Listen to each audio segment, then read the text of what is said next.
Hello everyone, welcome back to IGNOU study show. Guys, आज का video IGNOU के सभी स्टूडेंट्स के लिए काफी इंपॉर्टेंट होने वाला है। जिन भी स्टूडेंट्स का एग्जामिनेशन 4 मार्च 2022 से कंडक्ट करवाया जा रहा है, जिनका हॉल टिकट भी रिलीज कर दिया गया है, राइट। तो गाइस, अगर आप ये गलती करोगे देन आप एग्जामिनेशन में फेल किए जा सकते हो, जो कि इग्नू की तरफ से भी क्लियरली बोल दिया गया है। तो आज के वीडियो सभी स्टूडेंट्स के लिए काफी इंपॉर्टेंट होने वाला है, बिकॉज आज के इस वीडियो में मैं बहुत इंपॉर्टेंट पॉइंट डिस्कस करने वाली हूँ। अगर आप एग्जामिनेशन हॉल में बैठने वाले हो तो आपके लिए वीडियो इंपॉर्टेंट होने वाला है। तो सभी स्टूडेंट वीडियो को लास्ट तक और कंप्लीट जरूर देख लीजिएगा। चलिए वीडियो स्टार्ट करते हैं। आगे बढ़ने से पहले चैनल पर पहली बार विजिट कर रहे हो तो चैनल को जरूर सब्सक्राइब करके बेल आइकन को प्रेस कर लीजिए, और आप हमें इंस्टाग्राम और टेलीग्राम के थ्रू फॉलो कर सकते हैं। सभी का लिंक आपको डिस्क्रिप्शन बॉक्स में मिल जाएगा। सो गाइस, सबसे पहले मैं आपको ये बता दूं कि अगर आप एग्जामिनेशन में बैठ रहे हो तो एग्जामिनेशन में जो आपका आंसर कॉपी मिलता है, जो कि इस तरीके का होता है, तो इसके फ्रंट पेज पे ही आपको अपना डिटेल्स भरना होता है। इसमें स्टूडेंट्स को काफी परेशानी हो जाती है, तो इसको कैसे फिल किया जाता है इसके ऊपर ये वीडियो अपलोडेड है। इसका लिंक मैं डिस्क्रिप्शन बॉक्स में डाल दूंगी, आप लोग जरूर चेक कर लीजिएगा, राइट। एंड आपके लिए ये भी जानना बहुत जरूरी हो जाता है कि आपका एग्जामिनेशन में और असाइनमेंट में आपका मिनिमम पासिंग मार्क्स क्या होता है। तो अगर आप इग्नू एग्जाम दे रहे हो तो आपको ये जानना बहुत जरूरी है। इसका लिंक डिस्क्रिप्शन बॉक्स में मिल जाएगा, आप लोग जरूर चेक कर लीजिएगा, राइट। सो गाइस, जैसा कि आपका हॉल टिकट रिलीज किया जा चुका है इग्नू की तरफ से, और हॉल टिकट में यहाँ पर कुछ इंस्ट्रक्शन में कुछ ऐसी पॉइंट बताई गई है जिसमें स्टूडेंट्स को कंफ्यूजन हो रहा है, और स्टूडेंट्स के लिए जानना बहुत जरूरी है। बहुत ही इसमें बड़ा चेंजेस किया गया है, जो कि इससे पहले हॉल टिकट में नहीं किया गया था, ठीक है। बहुत इंपॉर्टेंट पॉइंट आपको यहाँ पर मेंशन किया गया है, जो कि आपके लिए जानना जरूरी है। सबसे पहले, अगर आप एग्जामिनेशन में बैठ रहे हो तो 16 नंबर पॉइंट में आपको ये क्लियरली बता दिया गया है कि जो आपको आंसर कॉपी इस तरीके से प्रोवाइड कराया जाता है एग्जामिनेशन हॉल में, अगर वो पेज आप खत्म कर देते हो देन एक्स्ट्रा पेज आपको लिखने के लिए नहीं दिया जाएगा। इसलिए ध्यान रखिएगा, जो भी कॉपी आपको मिलता है उसमें जितना पेज है उतना ही में आपको आंसर लिखना है। एक्स्ट्रा अलग से आपको कॉपी प्रोवाइड नहीं कराया जाएगा, जो कि इस बार के हॉल टिकट में ही मेंशन कर दिया गया है। बिकॉज बहुत सारे ऐसे स्टूडेंट्स होते हैं जो कि लंबा आंसर लिख के कॉपी खत्म कर देते हैं, और उनका कुछ क्वेश्चन रह ही जाता है, बट उनके पास आंसर शीट नहीं होता है कि उस क्वेश्चन को वो बना पाए, ठीक है। तो ये गलती मत कीजिएगा, नहीं तो आपका इससे बहुत लॉस हो जाता है, बिकॉज ऐसा हो जाता है। और गाइज, मैं आपको बता दूं कि जो आंसर कॉपी आपको इग्नू की तरफ से प्रोवाइड कराया जाता है एग्जामिनेशन हॉल में, तो इसमें पेजेस ज्यादा रहते हैं,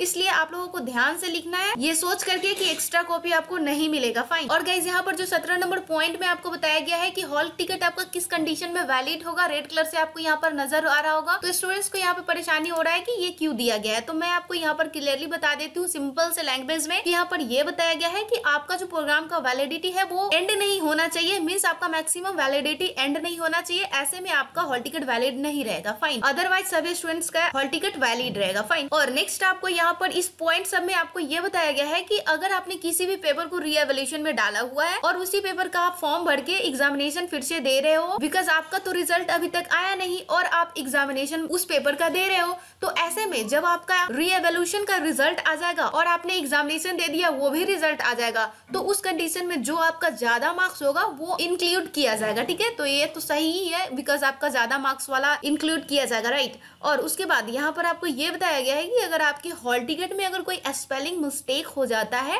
तो उसमें आप इमीडिएटली SRD को ईमेल करेंगे, देन आपको करेक्ट कर दिया जाएगा, फाइन। यही आपको इस 17 नंबर पॉइंट पे बताया गया है, राइट। और यहाँ पर 18 नंबर पॉइंट में आपको बताया गया है कि आपको किसी भी कंडीशन में आंसर कॉपी को एग्जामिनेशन हॉल से, एग्जामिनेशन सेंटर से बाहर लेके नहीं जाना है, ठीक है। ऐसे में आपको पुलिस केस भी कर दिया जाएगा, यहाँ पर बताया गया है क्लियरली, फाइन। और लास्ट नंबर पॉइंट में आपको ये बता दिया गया है कि जो आपका हॉल टिकट रिलीज किया गया है उसका एक कॉपी आप अपने फ्यूचर रेफरेंस के लिए रख ले, बिकॉज कभी भी आपका अगर रिजल्ट नहीं जारी किया जाएगा तो उस कंडीशन में आपके लिए बेनिफिशियल होगा, इसलिए अपने हॉल टिकट का एक कॉपी जरूर अपने पास रख ले फ्यूचर के लिए, फाइन। और यहाँ पे 15 नंबर पॉइंट में ये आपको बताया गया है कि जो भी स्टूडेंट्स होते हैं वो कभी कभी ऐसा करते हैं कि उनको मान लीजिए एग्जामिनेशन में क्वेश्चन सही नहीं लगा, वो लिख नहीं पाते हैं, तो वो जल्दी से जल्दी भागना चाहते हैं, तो ऐसे में आपको अलाउ नहीं किया जाएगा। आपको मिनिमम 1 घंटा एग्जामिनेशन हॉल में रुकना ही होगा, उसके बाद ही आप निकल पाओगे, जो कि यहाँ पर 15 नंबर पॉइंट में आपको बता दिया गया है। और यहाँ पर 14 नंबर पॉइंट में आपको बता दिया गया है कि आपका जब कॉपी डिस्ट्रीब्यूट कर दिया जाएगा एग्जामिनेशन हॉल में, कॉपी दे दिया जाएगा तो उसके 15 मिनट बाद एंट्री बंद कर दिया जाएगा, उसके बाद आप एग्जामिनेशन हॉल में एंटर नहीं कर पाएंगे। अगर ज्यादा इमरजेंसी है तो ऐसे में वहां पर जो इंचार्ज बैठे होते हैं उनसे आप अलाउ करवाओगे, तभी जाके आपको एंट्री दिया जाएगा, जो कि यहाँ पर बताया गया है। इसलिए सभी स्टूडेंट एग्जामिनेशन सेंटर पे 1 घंटा जल्दी जरूर पहुंच जाइएगा, ताकि आपको कोई इश्यू ना हो, फाइन। और यहाँ पर 13 नंबर पॉइंट में आपको ये बताया गया है कि अगर आपका पेपर लैब का है या फिर प्रैक्टिकल का पेपर है या फिर BLIS का है प्रोग्राम, तो इसका जो एग्जामिनेशन है वो आपको रीजनल सेंटर की तरफ से इसका शेड्यूल आपको बताया जाएगा, ठीक है। और 12 नंबर पॉइंट में आपको बताया गया है कि अगर आपका ग्रुप का सब्जेक्ट है 1 से लेकर के 6 तक में, या फिर कोई बैकलॉग का पेपर है, या फिर MP प्रोग्राम का कोई डिफरेंट स्पेशलाइजेशन का आपका अगर प्रोग्राम है, ऐसे में अगर आपका 2 एग्जामिनेशन एक दिन में हो रहा है, सेम डेट सेम टाइम को क्लास हो रहा है, तो उसको क्लास नहीं माना जाएगा, जो कि आपको यहाँ पर बताया गया है। और जो भी एग्जामिनेशन आपका एमसीक्यू वेस्ट होने वाला है उसका कोर्स कोड यहाँ पर मेंशन कर दिया गया है। और थर्ड नंबर पॉइंट है जो कि इंपॉर्टेंट है, यहाँ पर आपको ये बताया गया है कि आपको एग्जामिनेशन हॉल में आइडेंटिटी कार्ड लेकर के जाना है। अगर किसी कंडीशन में आपके पास आइडेंटिटी कार्ड नहीं है, देन आप आधार कार्ड या फिर पैन कार्ड लेकर के जा सकते हो, आपको अलाउ कर दिया जाएगा, राइट। और ये एक नंबर पॉइंट में आपको बताया गया है कि इसके बाद आप एग्जामिनेशन सेंटर को चेंज नहीं करवा सकते हैं। बट आप सभी को पता है कि इग्नू ने थोड़े दिन पहले ही एक नोटिस जारी किया है जिसमें उन्होंने बोला है कि 28 फरवरी के बाद आप अपने रीजनल सेंटर से कांटेक्ट करके अपना एग्जामिनेशन सेंटर चेंज करवा सकते हैं। तो इससे घबराने की बात नहीं है, आप एग्जामिनेशन सेंटर चेंज करवा पाएंगे आरसी पे विजिट करके 28 फरवरी के बाद, राइट। और 2 नंबर पॉइंट में बताया गया है कि जो भी स्टूडेंट्स जो कि एग्जामिनेशन हॉल में वो आंसर लिखने के लिए एलिजिबल नहीं है, मींस हैंडीक्राफ्ट स्टूडेंट्स है, तो उनको राइटर चाहिए, इसके लिए उनको रीजनल सेंटर से कांटेक्ट करना होगा, फाइन। और एग्जामिनेशन सेंटर पर आप मोबाइल या फिर कोई भी इलेक्ट्रॉनिक सामान लेकर के नहीं जा सकते हैं। और 5 नंबर पॉइंट में आपको ये बताया गया है कि कैलकुलेटर आपको अलाउ नहीं किया जाएगा, उसी कंडीशन में आप कैलकुलेटर लेकर के जा सकते हैं जब आपके क्वेश्चन पे मेंशन किया रहेगा कि इसमें कैलकुलेटर अलाउ है, जो कि आपको यहाँ पर बताया गया है। और 9 नंबर पॉइंट में मीडियम ऑफ इंस्ट्रक्शन में आपको ये बताया गया है कि जिस भी लैंग्वेज में आपका प्रोग्राम ऑफर किया गया है उसी लैंग्वेज में आपको आपका आंसर लिखना है। जो भी लैंग्वेज का प्रोग्राम होगा, अगर हिंदी में है तो हिंदी में लिखना होगा, इंग्लिश में है वो लैंग्वेज तो उसका आंसर आपको इंग्लिश में देना होगा।